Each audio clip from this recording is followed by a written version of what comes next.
Bonjour mesdames, bonjour messieurs. Je vous remercie de m'avoir invité à votre comité. Donc, je me présente, je suis le docteur Jean-Marc Plat, médecin du travail à l'APST BTP 06. Alors comment ça va? C'est une question qu'on pose souvent, on répond ça va, souvent ça va bien, mais en fait, qu'est-ce que c'est qu'être en bonne santé? Donc l'OMS nous donne une définition de la santé. C'est un état de complet bien-être physique, psychique et social. Donc la santé, un bon état de santé, ne consiste pas seulement en une absence de maladie ou d'infirmité. La santé au travail, un bon état de santé au travail, qu'est-ce que c'est? Pareil, c'est une capacité d'effectuer son travail dans de bonnes conditions et surtout dans de bonnes relations avec les autres. C'est être bien dans sa tête, être bien dans son corps et être bien dans ses relations avec les autres. De nombreuses études ont montré que l'état de santé des salariés est très important et que les performances d'une entreprise sont étroitement liées à l'état de santé des salariés. Alors, pour les dirigeants d'entreprise, pour les managers que vous êtes, comment envisager donc cette bonne santé au travail et ce qu'on appelle maintenant cette qualité de vie au travail? Il faut faire en sorte aussi que tout le monde ait un sentiment de bien-être au travail, que ce sentiment soit individuel ou collectif.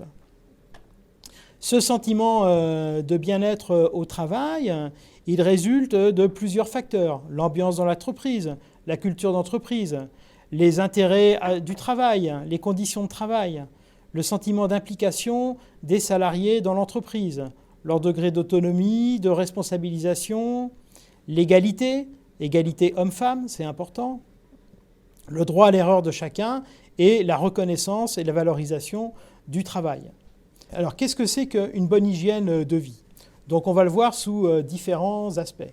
D'abord, il y a l'aspect alimentation, avoir une alimentation équilibrée, variée. Vous connaissez tous les grands principes.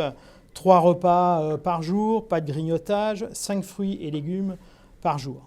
Donc là, il faut faire attention, notamment avec les rythmes de travail, que tout le monde ait bien le temps de prendre ces 3 repas, le petit déjeuner, le déjeuner, le repas du soir. Des fois, les contraintes horaires font qu'on saute un repas. Souvent, s'il n'y a pas assez de temps sur les chantiers, on a tendance à prendre un sandwich.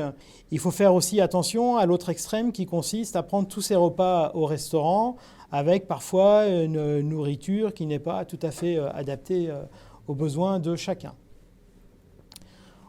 Après, il y a l'activité physique.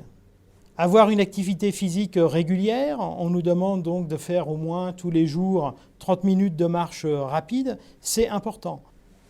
Le sommeil, très important. Est-ce qu'on dort bien? Est-ce qu'on a un sommeil réparateur entre 2 journées de travail? 10% de la population se plaint de troubles du sommeil. Et souvent, sur ces troubles du sommeil, 1/3 sont dus à des problèmes liés au travail. Il faut être vigilant sur les comportements à risque. Alcool, drogue, médicaments qui peuvent altérer la vigilance, surtout pour des postes à risque. Il faut savoir en parler avec les autres. Il faut savoir dépister ces comportements à risque et orienter les gens vers des structures adaptées qui pourront les aider à lutter contre ces habitudes. Alors, c'est quoi avoir un suivi médical régulier? Dans ce chapitre, il faut distinguer 2 types de suivi médical. Pour tous les gens qui ont des maladies chroniques, qui prennent des traitements, ils doivent être suivis régulièrement par leur médecin traitant ou par le médecin spécialiste qui s'occupe d'eux. Ça leur appartient, c'est important pour leur santé. Après, il y a le suivi avec le médecin du travail, qui est aussi un suivi très important. Donc, vous connaissez tous les visites périodiques. Alors, comment concilier travail et santé? Pour concilier les deux, il faut regarder de près l'organisation du travail. En particulier, les rythmes de travail, c'est-à-dire les horaires, pas commencer trop tôt dans la journée et finir trop tard, les amplitudes de la journée, avoir des pauses régulières. Il faut avoir une certaine ergonomie. L'organisation du temps de travail dans la journée, entre les réunions, les déplacements, le travail sur le chantier, doit être pensée. J'attire aussi votre attention sur l'utilisation du téléphone en voiture, qui doit être limité au strict minimum, la voiture ne devant pas devenir le deuxième bureau. Les nouvelles technologies et de communication d'information au travail. Il faut être extrêmement vigilant sur l'utilisation des ordinateurs portables, de la boîte mail, du téléphone portable. Les salariés maintenant sont connectés 24 heures sur 24. Cette connexion empiète largement sur leur vie privée. Ils sont joignables à toute heure, on envoie des mails à toute heure, les gens répondent à toute heure, ce qui fait que le domicile devient le troisième bureau, le deuxième étant la voiture. Ne pas oublier, bien sûr, l'égalité de traitement entre les hommes et les femmes, surtout dans le bâtiment où les femmes sont souvent peu représentées.